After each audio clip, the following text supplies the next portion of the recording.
제발 속도 좀 줄여주세요. 이러다가 뒤집히겠어요. 너무 위험해요. 방금의 내용은 독일의 레오파드2와 한국의 K2 흑표전차의 비교 성능을 시험하는 상황에서 노르웨이 육군들이 요청한 말입니다. 폭설로 인한 눈밭을 거침없이 달리는 K2 흑표전차에 많은 노르웨이 육군들은 감탄과 경애가 나올 수밖에 없었는데요. 비교에는 많은 부분들이 있지만 일단 기동성은 K2가 레오파드2를 압도적으로 앞지르는 영상은 전세계 군 관계자들에게는 강한 이미지를 주기에는 충분했습니다. 한국인은 무조건 이겨야 되는 특성이 있습니다. 특히 한국인 특유의 빨리빨리는 이미 세계적으로 유명하죠. 조금 전에 신속한 K2 흑표전차는 그 한국인의 성향을 아주 잘 묻어나는 성능이라고 보여집니다. 이미 한국의 방위산업은 5손가락 안에 들어갈 정도로 세계적인 큰 영향을 주고 있습니다. 그리고 주력 수출 상품 중에 하나인 K2 흑표전차는 노르웨이의 설원에서도 기동, 사격 부분에서 문제없이 작동했습니다. 어느 군사 물품이라고 할지라도 성능은 중요하지만 제일 중요한 건 어떤 열악한 기후라도 문제없이 작동하느냐 없느냐 역시 성능만큼 제일 중요한 부분 중 하나인데요. 그렇기 때문에 영하의 기후 조건을 갖춘 노르웨이로의 방산 수출은 어느 나라라도 결코 쉬운 일이 아닙니다. 영하의 온도에서 작동되는 기계들은 생각보다 많은 기술력이 집약되어야지만 개발이 가능하기 때문이죠. 그런데 이런 악조건에서도 한국의 K2 흑표전차는 당당히 최고 순위로서 노르웨이에 수출에 성공했습니다. 그리고 K2의 마지막 경쟁 상대로는 세계 2차 대전부터 지금까지 세계 최고라고 일컬어지는 기술력을 가진 독일의 전차 레오파드2를 이기고 K2가 선택된 것이라서 그 의미는 더 크다고 볼 수 있습니다. 한국은 사계절이 뚜렷하다 못해 아주 확고한 나라입니다. 여름에는 아스팔트가 녹아내릴 정도로 덥고 추울 때는 오줌 눌 때도 얼어버릴 정도로 추운 기후의 계절이죠. 그렇기 때문에 한국인과 한국은 강해야만 했고 이런 극악의 기후에 적응해야만 했습니다. 그것은 군대 역시도 마찬가지로 적용되었습니다. 휴전국가인 한국은 국경지대에 많은 수의 무기들을 배치할 수밖에 없는 상황입니다. 그리고 많은 분들이 아시다시피 강원도 철원은 살인적인 영하의 기온이죠. 그렇기 때문에 무엇보다도 겨울 철원의 기후 조건에도 이상 없이 작동되는 전차를 만들어내야 했습니다. 그로 인해 탄생된 것이 바로 K2 흑표전차이며 노르웨이의 기후 조건에도 변함없이 작동할 수 있었던 것이죠. 사실 자동차를 운영하시면 아시겠지만 눈이 잔뜩 쌓인 곳에서 높은 속도를 내면서 안정감 있다는 것은 정말 어려운 일입니다. 그런데 노르웨이에서 K2 흑표전차가 변함없이 빠르게 달리는 것이 세상에 알려지면서 한국 방위산업의 높은 기술력이 입증된 셈입니다. 그리고 K2는 추운 계절이나 설원에만 강한 것이 아닙니다. 더운 나라인 이집트나 사우디에서도 이상 없이 작동하는데요. 앞서 말씀드린 대로 한국은 사계절이 뚜렷하기 때문에 추운 겨울은 물론 무더운 여름의 기후까지 고려하면서 방산물품을 개발해야 했습니다. 어찌 보면 기후적 악조건이 더 좋은 방산물품을 개발하게 된 좋은 환경이 된 아이러니한 상황입니다. 그렇다면 현재 K2 전차를 도입해서 사용하고 있는 외국은 어떤 반응일까요? 한국의 K2 덕분에 자신만만해진 폴란드 전차병에 일화가 있다고 합니다. 한국이 폴란드에 대대적인 엄청난 수출을 한 것은 전 세계적으로 모두가 알고 있는 사실입니다. 그 이유는 폴란드가 러시아의 국경지대 인근에 위치해 있기 때문인데요. 어찌 보면 한국과 비슷한 상황이라고도 볼 수 있고 그렇기 때문에 그들은 대대적인 훈련을 자주 하고 있습니다.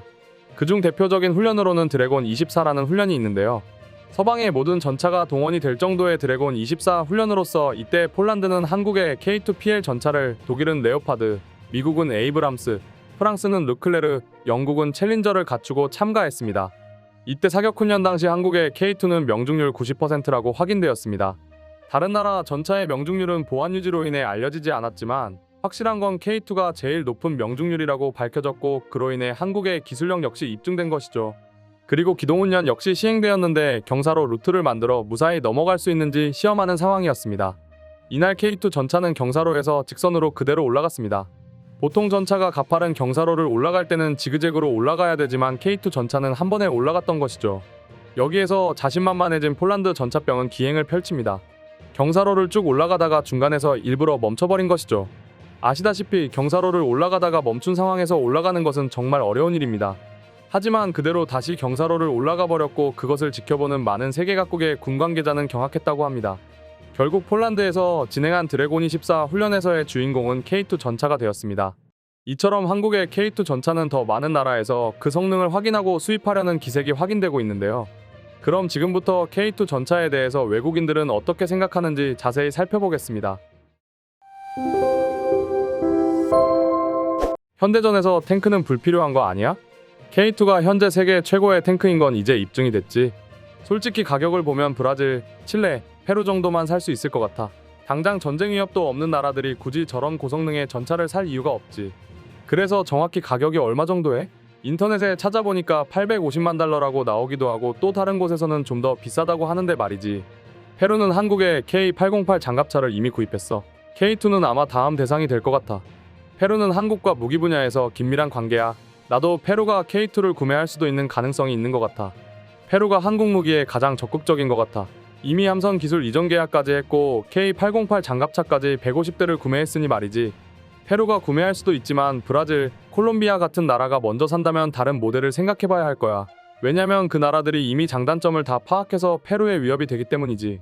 레오파드도 좋은 선택이긴 한데 생산 속도가 너무 느려. 이런 상황에서 칠레에 레오파드 탄약 생산 공장이라도 있으면 우크라이나에도 보낼 수 있고 좋을 것 같은데 말이지. 그건 절대로 불가능해.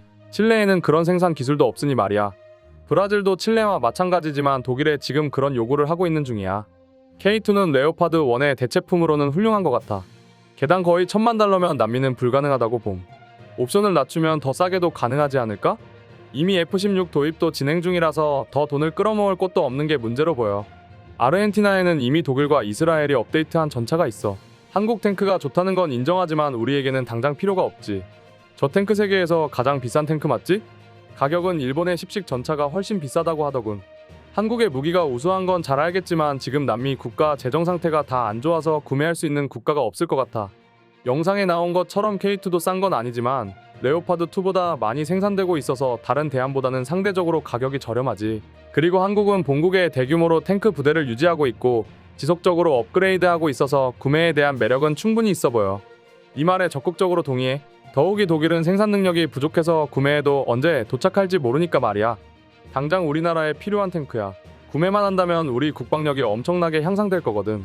칠레도 구매했으면 좋겠지만 항상 예산이 부족하니 문제야. 터키 탱크는 어때? 칠레에 괜찮지 않아? 레오파드나 K2에 비해서 가격이 싼 것 같아. 이웃 나라를 침략하려는 목적이 없다면 더 이상 탱크는 필요 없지. 한국 방위산업은 몇십 년 만에 진짜 달라져 버렸어. 레오파드가 더 튼튼하고 칠레 지형에도 맞는 것 같아. K2는 사막 지역에는 맞지 않아. 페루는 사막 지역이 있어서 맞지 않을 것 같아. K2가 성능이 좋아. 그런데 일본의 10식 전차도 좋은 것 같은데 그건 판매가 되지 않는 것 같네. 우리 페루 정부가 주력 전차로 K2를 선택했으면 좋겠어. 페루는 도입할 때 K2 장갑의 업그레이드를 더 기다리면 좋을 것 같아 보여. 근데 전량 수입 말고 페루에서 공동 생산하면 좋을 것 같아. K2는 정말 좋은 탱크야. 성능도 좋고 겉모양도 이뻐 보여.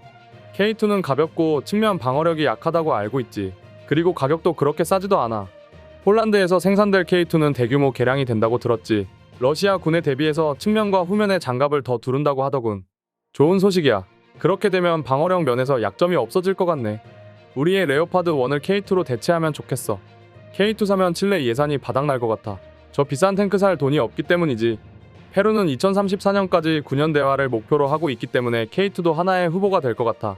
요즘은 대전차 미사일 같이 더 저렴한 방어 시스템을 채택하는 흐름이라서 저 비싼 무기를 구매할 나라는 많지 않아. 미사일은 유지 비용도 거의 들지 않지만 탱크는 연료, 수리, 기술 인력 비용이 매우 높기 때문이지. 칠레나 아르헨티나 같이 경전차를 가지고 있는 나라들은 탱크 현대화 목적으로 구매할 수도 있겠지만 다른 나라들은 그럴 이유가 없을 듯해. 나도 네 의견에는 동의해. 그 나라의 예산과 국방 목적에 따라 달라질 거야. 문제는 돈이야.